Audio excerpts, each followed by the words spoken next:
फिलहाल ऐसा कोई नहीं जो मानसिक गुलामी का शिकार ना हो। कोई इस भ्रम में ना रहे कि वो मानसिक गुलाम अब नहीं है। पहले मानसिक गुलामी थी, अब नहीं है।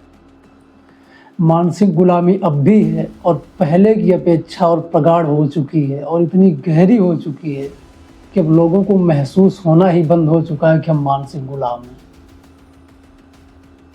थोड़ी सी बात करते हैं, इस प्रक्रिया को समझते हैं कि ये आपके भीतर पहुंची कैसे, उतरी कैसे। जैसे ही आपका जन्म हो जाता है उसके बाद आप जो भी सीखते हैं, आपको जो भी बताया जाता है, जो भी सिखाया जाता है, कोई भी शब्द, कोई भी प्रक्रिया, कोई भी कर्म, और उस सीख कर आप बड़े होकर जो भी करते हैं, जो भी सोचते हैं, जो भी सुनते हैं, जो भी समझते हैं, वो सब की सब एक मानसिक गुलामी का हिस्सा है। क्योंकि वो डाटा, वो ज्ञान आपके भीतर पीछे से ट्रांसफ़र हुआ, आपकी अपनी सोच और आपकी अपनी समझ से विकसित नहीं हुआ। आपने कुछ जाना नहीं, बस आपने मान लिया। आपको एक उदाहरण देते हैं, आपने कैसे मान रखा है। आप खाना खाते हैं, खाना आपने मुंह में डाला, आपको इतना पता है कि खाना मुंह से पेट में गया, पर पेट में जाने के बाद खाने के साथ क्या क्या हुआ आपने कभी सोचा है, या आप कभी जानना चाहते हैं? अगर आप जानना भी चाहें तो क्या सच में उसे देख सकते हैं? बिना किसी खास यंत्र की सहायता से आप नहीं महसूस कर सकते कि पेट में क्या क्रियाएं हो रही हैं, और यंत्र भी शायद आपको दिखा ना पाए कि कैसे आंतों ने खाना फाड़ा, कैसे उनका रस बना, कैसे शरीर के बाकी अंगों ने जिसे जो विटामिन चाहिए थी वो अपना लेके गए।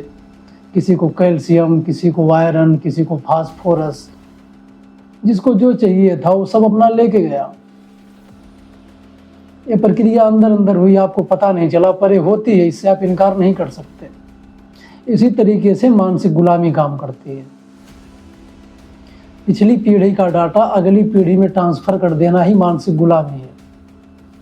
जबकि नई पीढ़ी इसलिए होती है कि वो नया ज्ञान सृजन करे, नई खोज करे, नए अनुसंधान करे, नए धर्म की स्थापना हो, नई संस्कृतियों का जन्म हो।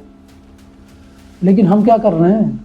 हम पीछे का डाटा उठा के आगे बढ़ा दे रहे हैं। वही घिसी पिटी, वही गला हुआ, वही बुझा हुआ समाज फिर से आगे बढ़ जा रहा, वही सोच फिर से आगे बढ़ जा रही है, और हम कहते हैं कि हम आज़ाद हो गए। हम हर जगह तो मानसिक गुलाम हैं, हम आज़ाद कहाँ हैं? किसी इंसान के लिए हम इतने गुलाम हैं कि उसके बिना हमारी जान अटक जाती है। किसी राजनेता के हम इतने गुलाम हैं कि वही हमको चाहिए। किसी के इतने कट्टर भक्त हैं कि उसके लिए हम गोली चला देंगे। कहाँ आप आज़ाद हैं मानसिक गुलामी से? आप तो उसका हिस्सा ही बने बैठे हैं मानसिक गुलामी का, और अपने आप को आज़ाद कहते हैं। आज़ाद होना है तो सबसे पहले आपको सवाल पूछना होगा।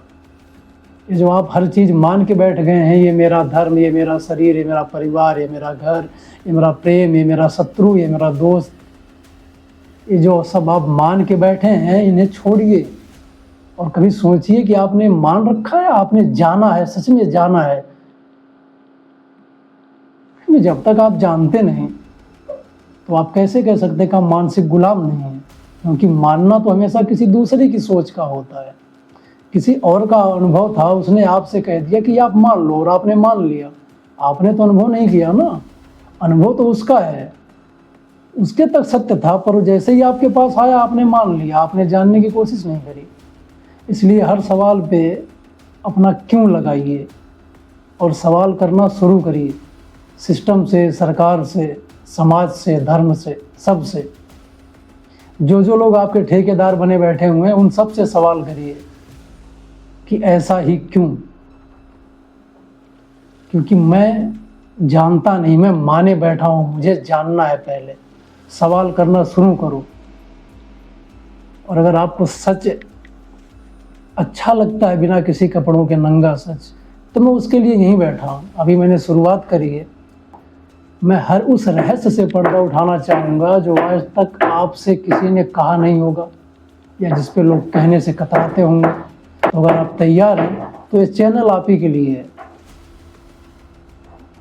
और एक सवाल आप अपने आप से हमेशा करते रहिए, आप जो सोचते हैं, जो समझते हैं, क्या वो ज्ञान आपका है या सब कुछ उधार का है? और हाँ, सवाल करना शुरू करिए, मानना छोड़िए और जानना शुरू करिए। आप आज़ाद हैं, गुलाम नहीं।